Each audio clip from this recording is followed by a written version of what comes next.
மக்களே, ஜி பாஸ்கர், ஓ முருகா பில்டர்ஸ். இந்த குடியை பற்றி உங்களுக்கு சொல்லலான்னு.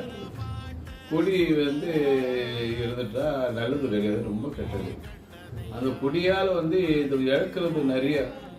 மனைவி இழக்கிறாங்கோ, பிள்ளைக்குட்டி இழக்கிறாங்கோ, சொத்து சுகம் சகல சம்பத்தையும் சௌபாக்கியத்தையும் எழுதுறாங்க.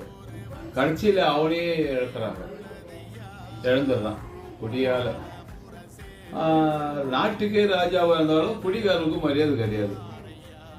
இதுக்கெல்லாம் ஒரே தீர்வு, ஒரே வழி என்னன்னு கேட்டால், ஆஸ்பத்திரிக்கு போகக்கூடாது. ஆஸ்பத்திரிக்கு ஊசி மருந்து மாத்திரை எல்லாம் கிடையாது. இந்த இலையை பச்சை இலை வச்சு சூடு போடுறாங்கன்னு சொல்கிறாங்க பாருங்க, அதெல்லாம் கிடையாது. இந்த ஆஸ்பத்திரி அட்மிட் பண்ணலாம், பல ட்ரீட்மெண்ட்டு அது இது கொடுப்பாங்க, ஒன்றும் கிடையாது.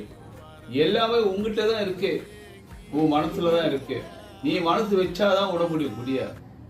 நீ மனசு வச்சு செய்தானே ஓடுன்னு சொல்லுங்க, ஏய் போடா போ அப்படின்னு சொல்லி வெறுத்து விட்டுடு, குடி போயிடும். குடி அடுத்த நிமிஷத்தே உன் வாழ்க்கை உயர போகிற உச்சக்கட்டத்தை எவ்வளோ பல மடங்கு வந்துடும். அப்படியே மடம் வந்துடுவீங்க. நல்லா வாழ்க்கை இருக்கும், சுகமாக இருக்கும், செழிப்பாக இருக்கும். எல்லாம் நம்மள்கிட்ட தான் இருக்கும். வேணும்னா வேணும், வானானா வானான்னு சொன்னால் போயிடும்.